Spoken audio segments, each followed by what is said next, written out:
उनका स्वागत करेंगे माननीय मंत्री जितिन प्रसाद जी, माननीय मंत्री सुरेश कुमार खन्ना जी, जो संपूर्ण कार्यक्रम के रचनाकार हैं, शिल्पकार हैं।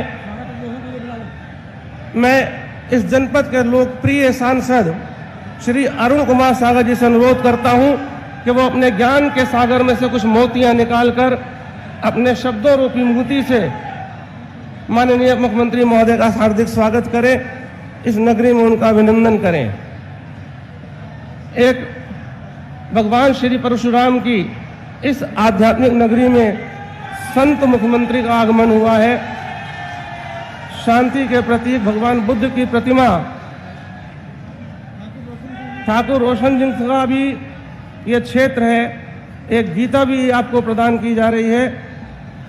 जिला अध्यक्ष हरिप्रकाश शर्मा जी ने अंग वस्त्र प्रस्तुत किया। श्री अरुण कुमार सागर जी से मेरा अनुरोध है, कृपया वो स्वागत उद्बोधन प्रस्तुत करें। माननीय मुख्यमंत्री जी के स्वागत के लिए अरुण कुमार सागर जी आमंत्रित हैं। बोलिए।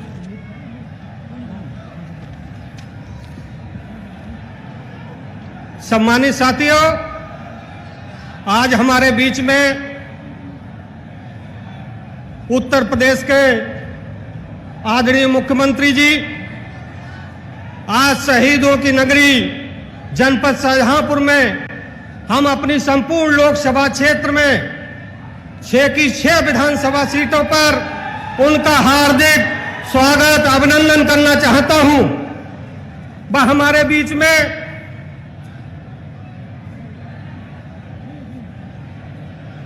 आज के बहुत ही सम्मानित साथी और उत्तर प्रदेश सरकार में कैबिनेट मंत्री और जनपद शाहजहांपुर के जन जन के नेता, उनकी पहचान उत्तर प्रदेश से लगाकर पूरे हिंदुस्तान में है।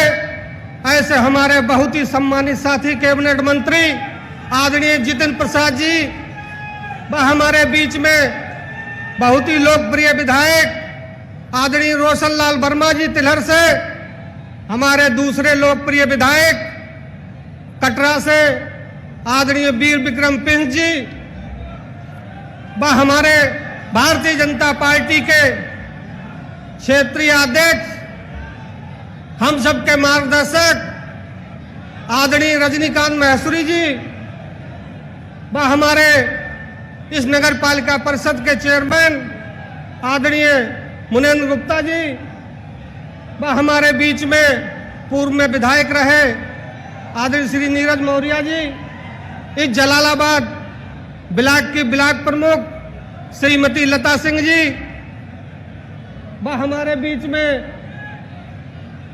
सभी मंचासीन सम्मानित साथियों, भारत सरकार में पूर्व मंत्री रही श्रीमती कृष्णराज जी, मैं मंच के ज्यादा नाम नहीं बोलूंगा, समय बहुत कम है।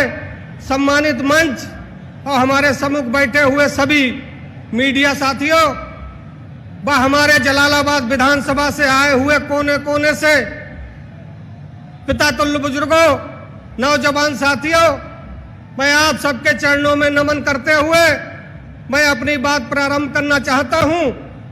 सम्मानित साथियों, आपने देखा होगा,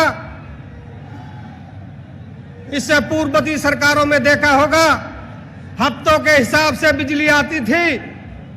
आज हमारे मुख्यमंत्री जी के निर्देशानुसार 24 घंटे में 22 घंटे बिजली हर क्षेत्र को देने का काम किया है।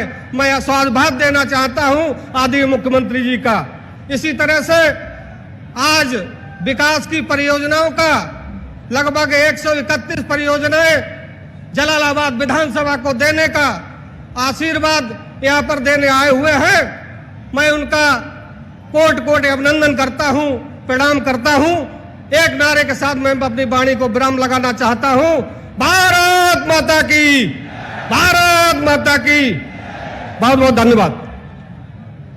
मैं युवाओं के चहेते अपने युवा नेता, इस जनपद के युवा नेतृत्वकार माननीय मंत्री जितिन प्रसाद जी को, जो प्राविधिक शिक्षा का दायित्व देख रहे हैं, सादर आमंत्रित करता हूं। बहुत बहुत धन्यवाद। आज यहाँ सर्वप्रथम मैं शहीदों की नगरी जिला शाहजहांपुर पे हमारे कर्मठ ऊर्जावान माननीय मुख्यमंत्री योगी आदित्यनाथ जी का स्वागत करता हूं। तालियों से आप लोग शाहजहांपुर की धरती पर माननीय मुख्यमंत्री जी का स्वागत कीजिए।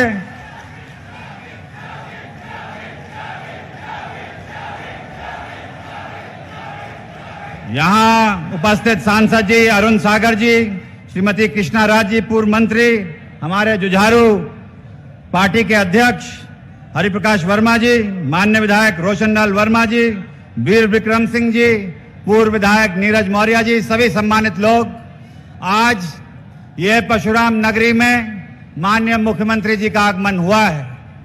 ज्यादा बात मैं करना नहीं चाहता हूं। मुख्यमंत्री जी की जो कार्यप्रणाली रही है और जो विकास के और उत्तर प्रदेश में 5 साल में परिवर्तन आया है वो मैंने खुद देखा है और दोनों तरफ से देखा है, विपक्ष में रहते हुए भी और आपके साथ भी। और मैं दावे के साथ कह सकता हूं कि माननीय मुख्यमंत्री जी को अगर 3 शब्दों में किसी का विवरण किया जाए तो हमारे मुख्यमंत्री उत्तर प्रदेश के ईमानदार हैं कि नहीं है बताओ, दमदार हैं और असरदार हैं।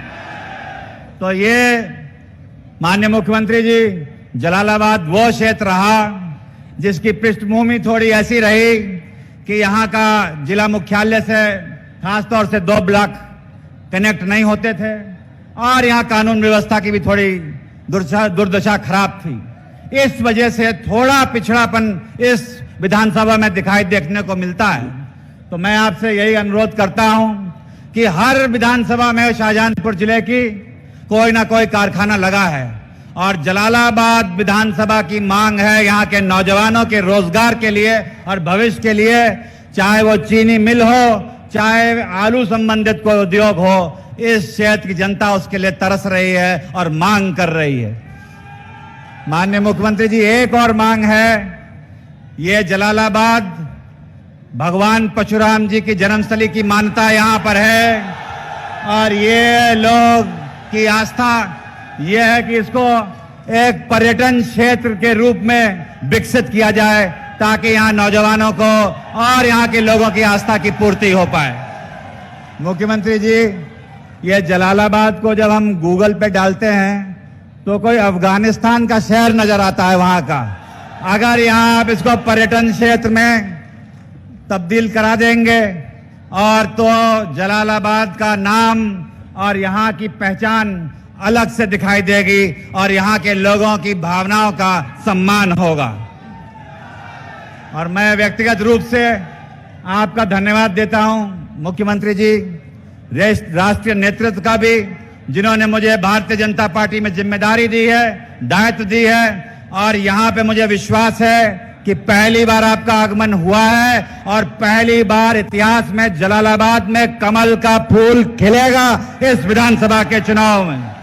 तो इसी के साथ धन्यवाद देता हूं। बातें तो बहुत थी, वो किसी और दिन, मगर आज मुख्यमंत्री जी के लिए समय है। बहुत बहुत धन्यवाद मुख्यमंत्री जी, आपका भी और सभी जनता का बहुत बहुत धन्यवाद।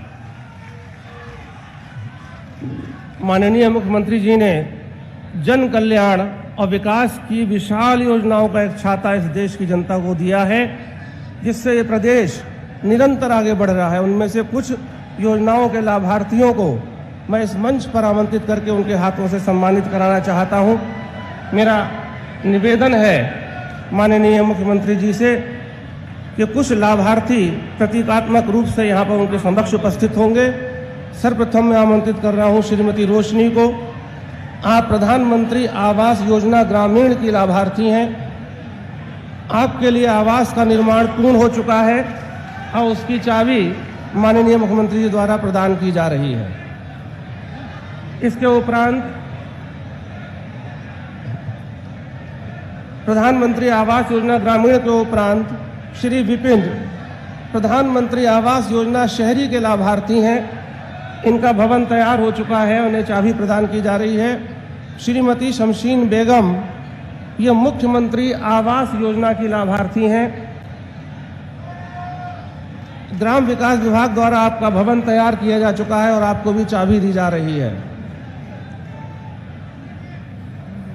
सुहानी गुप्ता, आप मुख्यमंत्री बाल सेवा योजना की लाभार्थी हैं। आपको 4,000 रुपये प्रतिमाह के हिसाब से 3 माह की 12,000 रुपये धनराशि एक साथ प्रदान की जा रही है। इस विशेष योजना का स्वागत करिए। ये योजना खाली उन बच्चों के लिए जिनके माता या पिता में से कोई एक अथवा दोनों इस कोरोना काल में काल कवलित हो गए हैं, उनकी सुरक्षा पर सरकार ने ध्यान दिया है। श्री राम सागर, आप प्रधानमंत्री जन आरोग्य योजना के लाभार्थी हैं। चिकित्सा स्वास्थ्य के क्षेत्र में यह योजना लागू है, आपको गोल्डन कार्ड दिया जा रहा है। मैं माननीय मुख्यमंत्री महोदय से निवेदन करूंगा कि इस क्षेत्र के विकास के लिए उन्होंने 131 योजनाएं शिलान्यास करने और लोकार्पण करने का संकल्प लिया है। कृपया वे बटन दबा करके शिलान्यास की 95 योजनाएं और शिलान्यास हेतु 95 योजनाएं और लोकार्पण हेतु प्रस्तुत 36 योजनाओं का लोकार्पण करने की कृपा करें, उनका शिलान्यास करने की कृपा करें। इन योजनाओं की लागत 269 करोड़ रुपए है। ये योजनाएं इस जनपद को, इस नगरी को विकास के मार्ग की ओर ले जाएंगी। मैं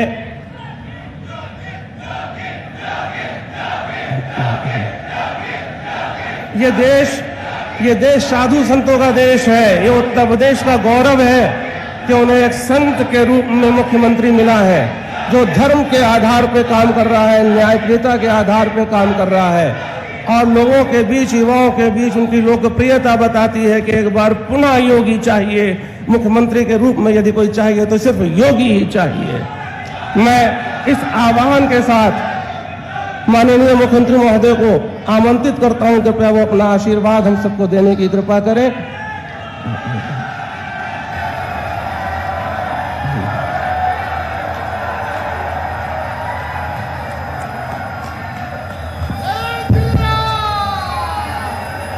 भारत माता की, भारत माता की, भारत माता की। वंदे वंदे वंदे। उत्तर प्रदेश सरकार में मेरे वरिष्ठ सहयोगी, तकनीकी शिक्षा के मंत्री श्री जितिन प्रसाद जी, माननीय सांसद श्री अरुण कुमार सागर जी, लोकप्रिय विधायक श्री रोशनलाल वर्मा जी, श्री वीर विक्रम सिंह जी, पूर्व सांसद श्रीमती कृष्णा राज जी, पूर्व विधायक श्री नीरज मौर्य जी, भारतीय जनता पार्टी के क्षेत्रीय अध्यक्ष श्री रजनीकांत महेश्वरी जी, उत्तर प्रदेश श्रम कल्याण बोर्ड के अध्यक्ष श्री सुनील भराला जी, जिला के अध्यक्ष हरिप्रकाश वर्मा जी, मनेंद्र गुप्ता जी, राजेश वर्मा जी, ब्लॉक प्रमुखगण श्रीमती बबीता यादव जी, नमिता दीक्षित जी, श्रीमती सपना कश्यप जी, श्रीमती लता सिंह जी, श्री प्रियांशु रघुवंशी जी, श्रीमती अर्चना गुप्ता जी, आदेश प्रताप सिंह जी, सरोज कश्यप जी, अनिल गुप्ता जी, अनिल कमांडो जी, रमाकांत मिश्रा जी और अब भारी संख्या में आज के इस लोकार्पण और शिलान्यास के इस कार्यक्रम में उपस्थित जलालाबाद विधानसभा क्षेत्र, कटरा और तिलहर से जुड़े हुए सभी उपस्थित भाइयों बहनों, शाहजहांपुर की जब बात आती है तो आजादी के वे महान क्रांतिकारी पंडित राम प्रसाद बिस्मिल, ठाकुर रोशन सिंह, अस्फाउल्लाह खां का नाम हर भारतीय बड़े गर्व के साथ इन महान क्रांतिकारियों का नाम लेकर के भारत के आजादी के इन दीवानों के प्रति नमन करता है और शाहजहांपुर का नाम सबकी जबान पर आ खड़ा होता है। आजादी के इन महान क्रांतिकारियों के प्रति मैं कोटि कोटि नमन करते हुए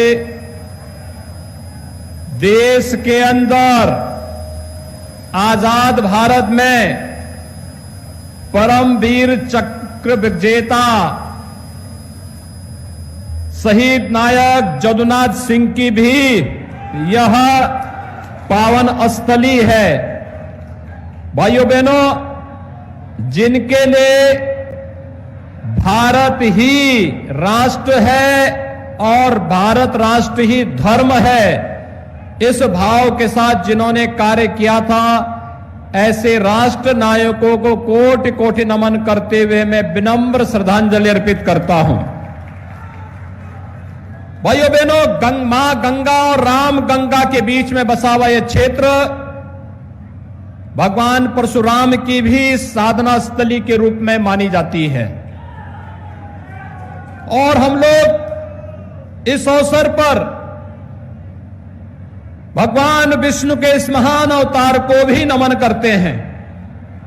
भाइयों बहनों, ये मान्यता है कि यहां पर पटना देवकली का सुप्रसिद्ध शिव मंदिर यहां की उस परंपरा का प्रतिनिधित्व करता है जो दैत्य गुरु शुक्राचार्य की पवन साधनीय साधना स्थली के रूप में विख्यात रहा है और कहते हैं कि यहां पर की गई तपस्या सदैव फलीभूत होती है और उसी पवित्र स्थल को पर्यटन विकास की दिशा से आगे बढ़ाने के लिए सरकार पूरी प्रतिबद्धता के साथ कार्य करने के लिए आज यहां पर उपस्थित हुई है।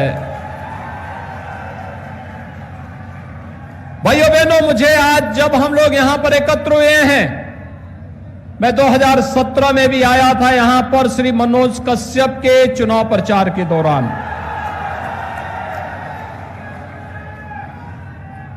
आज वे हमारे बीच में नहीं हैं, लेकिन उनका जो जारूपन, उनका तेवर समाज के वंचितों के लिए, दबे कुचले लोगों के लिए उनका संघर्ष सदैव याद किया जाएगा। मैं इस अवसर पर स्वर्गीय श्री मनोज कश्यप को विनम्र श्रद्धांजलि अर्पित करता हूं। भाइयों बहनों, आज मुझे यहां पर लगभग 270 करोड़ रुपए की लागत से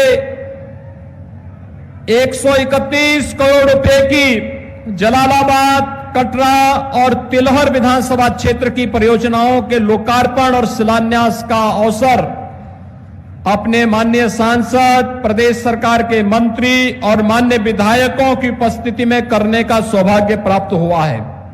मैं इसके लिए इन तीनों विधानसभा क्षेत्र से जुड़े हुए सभी नागरिकों को, आप सभी भाइयों बहनों को मैं हृदय से बधाई देता हूं। आप सबके प्रति मैं अपनी शुभकामनाएं भी देता हूं। जो योजनाएं पूरी हो चुकी हैं, इसकी बधाई।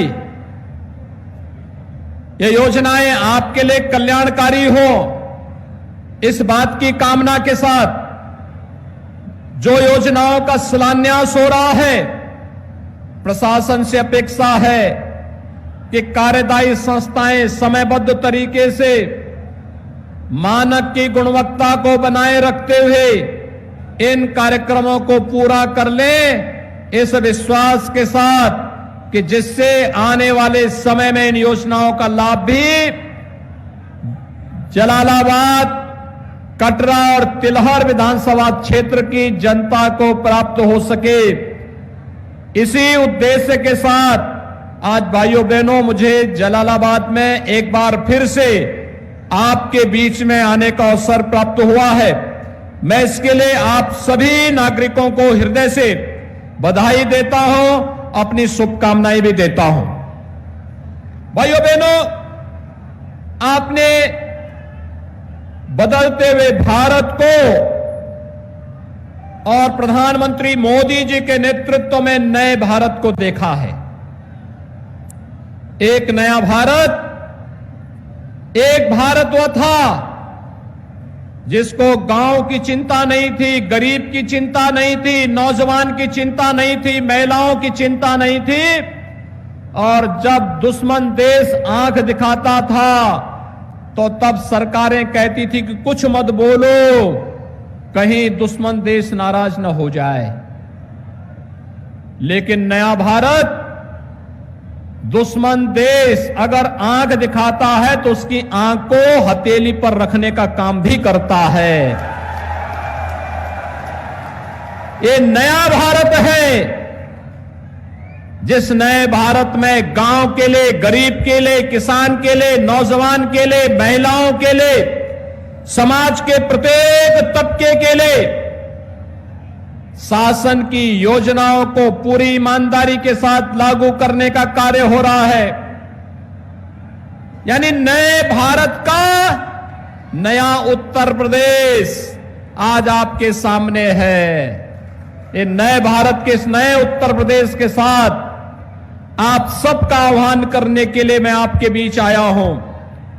भाइयों बहनों, 2017 के पहले उत्तर प्रदेश में क्या होता था? 2017 के पहले उत्तर प्रदेश में 2017 के पहले उत्तर प्रदेश में कोई पर्व और त्योहार शांतिपूर्ण तरीके से आप नहीं मना सकते थे। पर्व और त्योहार आते थे, दंगे शुरू हो जाते थे, शासन प्रशासन के फरमान जारी हो जाते थे। होली 12 बजे के बाद नहीं खेलोगे, दीपावली रात्रि को 9 बजे के बाद आतिशबाजी नहीं करोगे, सावन के महीने में कावड़ यात्रा नहीं निकालोगे। यही तो होता था। जन्माष्टमी के अवसर पर कहा जाता था कि जन्माष्टमी के अवसर पर थानों में, जेलों में जन्माष्टमी का उत्सव नहीं होगा। और अयोध्या जाने में तो लोग ऐसे घबराते थे जैसे कि अयोध्या जाने से न जाने क्या हो जाएगा। लेकिन आज आपने देखा होगा पर्व और त्योहार कितने शांतिपूर्ण तरीके से संपन्न हो रहे हैं। कोई दंगा नहीं। 4.5 वर्ष में कोई दंगा देखा? कोई दंगा नहीं। प्रदेश के अंदर 4.5 वर्ष के अंदर आपने देखा होगा कोई आतंकी वारदात भी नहीं। बड़े बड़े आयोजन हुए, प्रयागराज में कुंभ हुआ, लोकसभा का चुनाव हुआ, अभी हाल ही में पंचायत चुनाव हुए। मैं देख रहा था हमारे सभी ब्लॉक प्रमुखगण आए हैं, जिला पंचायत के अध्यक्ष आए हैं। आपने भारतीय जनता पार्टी को जिला पंचायत अध्यक्ष और तमाम ब्लॉक प्रमुख जितवाए हैं, इसके लिए मैं आप सबको बधाई देता हूं और धन्यवाद भी देता हूं। लेकिन भाइयों बहनों, बड़े से बड़े आयोजन हो रहे हैं, कोई दंगा नहीं, कोई फसाद नहीं, कोई कर्फ्यू नहीं, कोई रोक नहीं। आप दीपावली मनाइए, आनंद के साथ मनाइए, आप होली मनाइए, आनंद के साथ मनाइए, पर्व और त्योहार आनंद के साथ मनाइए। और कावड़ यात्रा में भी शानदार तरीके से भगवान शिव का भजन गाते हुए कावड़ यात्रा भी निकालिए, कोई रोक टोक नहीं, कोई कर्फ्यू नहीं, कोई फरमान नहीं। और आपकी आस्था के सामने अब तो कोरोना भी पस्त हो गया है। कोरोना ने दुनिया को पस्त किया, आपकी आस्था और आपकी उमंग ने कोरोना को पस्त कर दिया। और इसलिए भाइयों बहनों, क्योंकि सरकार का पहले दिन से था, एक ही संकल्प था, अपराध और अपराधियों के प्रति जीरो टॉलरेंस की नीति के तहत कार्य करेंगे। हमने अपराध और अपराधियों के बारे में कोई किसी भी प्रकार की रियायत नहीं दी और दंगाइयों को संदेश दिया, दंगा करोगे 7 पीढ़ियां भरते भरते भरपाई करते करते थक जाएंगी, कभी पूरा नहीं कर पाओगे, इसलिए दंगा करना भूल जाओ। आज किसी पे झूठे मुकदमे नहीं होते, आज विकास के कार्य होते हैं। यही अंतर है। समाजवादी पार्टी की सरकार 12 में आई थी, आते ही दंगे हुए थे। कोसी कला का दंगा, बरेली का दंगा, लखनऊ का दंगा, कानपुर का दंगा, मुजफ्फरनगर का दंगा, हर तीसरे दिन एक नया दंगा। सरकार आई थी, समाजवादी पार्टी की थी, उसने पहला काम किया था, श्री राम जन्मभूमि पर आतंकी हमला करने वाले आतंकवादियों को, मुकदमों को वापस लिया था। लेकिन भाइयों बहनों, हमारी सरकार जब 2017 में आई, हमने सबसे पहला काम किया, बहन और बेटियों की सुरक्षा के लिए एंटी रोमियो स्क्वाड का गठन किया। हमने पहला काम किया, किसानों का कर्ज माफ किया। 86 लाख किसानों का 36,000 करोड़ रुपए का कर्ज माफ किया। हमारी सरकार ने कार्य किया, और वह कार्य किया था हमारी सरकार ने अवैध बूचड़खानों को बंद करके, हमारी सरकार ने निराश्रित गौ आश्रय स्थलों की स्थापना की कार्रवाई को आगे बढ़ाने का कार्य किया। जब भाइयों बहनों सरकार की नीयत साफ होती है, सोच ईमानदार होती है, तो काम भी दमदार होता है। यानी नीयत साफ होती है, सोच ईमानदार होती है, तो काम भी दमदार होता है। और ये दमदार कार्य आज प्रदेश के अंदर आपको दिखाई दे रहा होगा। जहां पर भारतीय जनता पार्टी के विधायक हैं, वे मेहनत करके नई नई योजनाओं को लेकर के आ जाते हैं। कोई पॉलिटेक्निक बनाता है, कोई डिग्री कॉलेज बनाता है, कोई इंटर कॉलेज बनाता है, कोई मेडिकल कॉलेज बनाता है, कोई हॉस्पिटल लेकर के आता है, कोई आईटीआई और स्किल डेवलपमेंट का सेंटर लेके आता है, कोई उद्योग लेकर के आता है, कोई पर्यटन केंद्र के रूप में विकसित करने के लिए पैसा लेके आता है।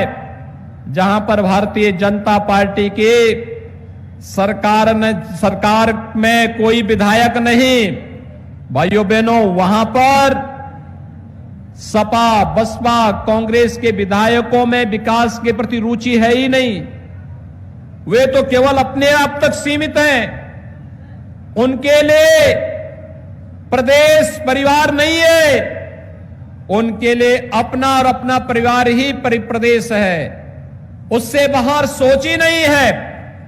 और भारतीय जनता पार्टी के लिए, प्रधानमंत्री मोदी जी के लिए पूरा भारत परिवार है, और हमारे लिए पूरा उत्तर प्रदेश की 25 करोड़ जनता ही परिवार है। उन सबके कल्याण के लिए कार्य करना, उन सबके उत्थान के लिए कार्य करना, और उन सबके खुशहाली के लिए कार्य करना। इसलिए विकास की इन परियोजनाओं को एक एक करके आगे बढ़ाने का कार्य हुआ है। याद करिए, हुदहुद चक्रवात आया था 2015 में, और भाइयों बहनों, अप्रैल 2015 में चक्रवात आने के बाद मार्च 2017 तक किसानों का उसका मुआवजा नहीं मिल पाया था। पिछले महीने अतिवृष्टि हुई थी 17 से 19 अक्टूबर के बीच।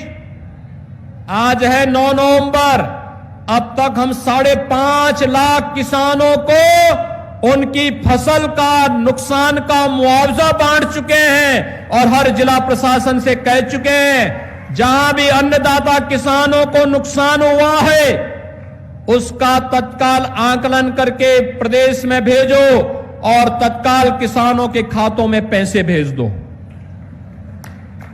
आपने देखा होगा, पहले आपदा में जन धन की हानि होती थी, कोई पूछता नहीं था। महीनों वर्षों तक गरीब को कोई नहीं पूछता था, किसान को कोई नहीं पूछता था, बटाईदार को कोई नहीं पूछता था। आज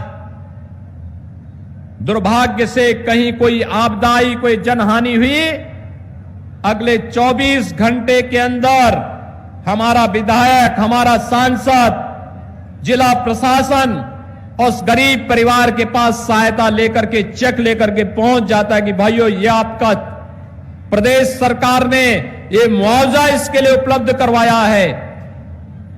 आपने देखा होगा 2017 के पहले किसानों से क्रय नहीं होता था, आड़ती हावी थे। 2017 के बाद किसानों से सीधे क्रय किया जा रहा है। 2017 के पहले गन्ना किसानों का 7 वर्षों का गन्ना मूल्य बकाया था और इस समय हमारी सरकार ने 1,45,000 करोड़ रुपए का गन्ना मूल्य का भुगतान गन्ना किसानों के खाते में कर दिया है। नए सत्र में नई चीनी मिलें चलनी प्रारंभ हो गई हैं और सरकार इस बात के लिए पूरी दृढ़ प्रतिज्ञ भाव के साथ चल रही है कि अन्नदाता किसानों के साथ कोई अन्याय नहीं होने देंगे, कोई शोषण नहीं होने देंगे। धान क्रय केंद्रों को तेजी के साथ विगत वर्ष की तुलना में ज्यादा क्रय केंद्र बनाने के लिए कहा गया है और स्पष्ट चेतावनी दी गई है कि अगर किसान की कोई शिकायत आई तो फिर उस समय जवाबदेही तय करेंगे जो भी जिम्मेदार होगा। पहले नौजवानों के लिए नौकरी के लिए कोई सरकारी नौकरी निकलती थी, एक खानदान वसूली के लिए निकल पड़ता था और उस खानदान में तो महाभारत के सभी रिश्ते थे, काका भी थे, चाचा भी थे, नाना भी थे, मामा भी थे, भांजे भी थे, भतीजे भी थे, बबुआ भी था और बुआ भी थी। ये सभी रिश्ते थे और वे सब वसूली के लिए निकल पड़ते थे। एक गरीब बेचारा जिंदगी भर की कमाई का पैसा बेटे की नौकरी के लिए देता था, न्यायालय स्टे कर देता था, पैसा भी गया, नौकरी भी नहीं मिली। लेकिन 4.5 वर्ष के दौरान भाइयों बहनों उत्तर प्रदेश के 4.5 लाख नौजवानों को सरकारी नौकरी हमारी सरकार ने दिया है। आप अपने अगल बगल देख रहे होंगे जितनी महिला आरक्षी भर्ती है ना, ये सभी 2017 के बाद ज्यादातर भर्ती हुई है और ये तब भर्ती हुई है जब हम लोगों ने कहा कि कम से कम 20% महिलाएं और बालिकाएं भर्ती होनी चाहिए जो कम से कम मजनुओं को ठीक तो कर सकेंगी। और आज आप देख रहे होंगे मिशन शक्ति के फेज 3 में इनके द्वारा बेहतरीन कार्य किया जा रहा है। विकास की ये सोच, रोजगार और नौकरी की ये सोच, हर जनपद में बिजली समान रूप से देने का कार्य हो रहा है। नहीं तो रोशन लाल वर्मा परेशान हो जाते थे कि बिजली ही नहीं मिल रही है, नहीं तो वीर विक्रम सिंह परेशान होते थे। मुझे याद है जब वीर विक्रम सिंह ने कटरा विधानसभा क्षेत्र में महान क्रांतिकारी ठाकुर रोशन सिंह के गांव में एक ब्रिज, एक पेंटोन ब्रिज बनाने के लिए कहा। उनका प्रश्न विधानसभा में आया, मैंने प्रश्न देखा, मैंने खन्ना जी को बुलाया, मैंने कहा इस विधायक को बुलाओ। आए सामने, मैंने कहा आपने पेंटोन ब्रिज की बात क्यों की, आपने पक्का पुल बनाने की बात क्यों नहीं की?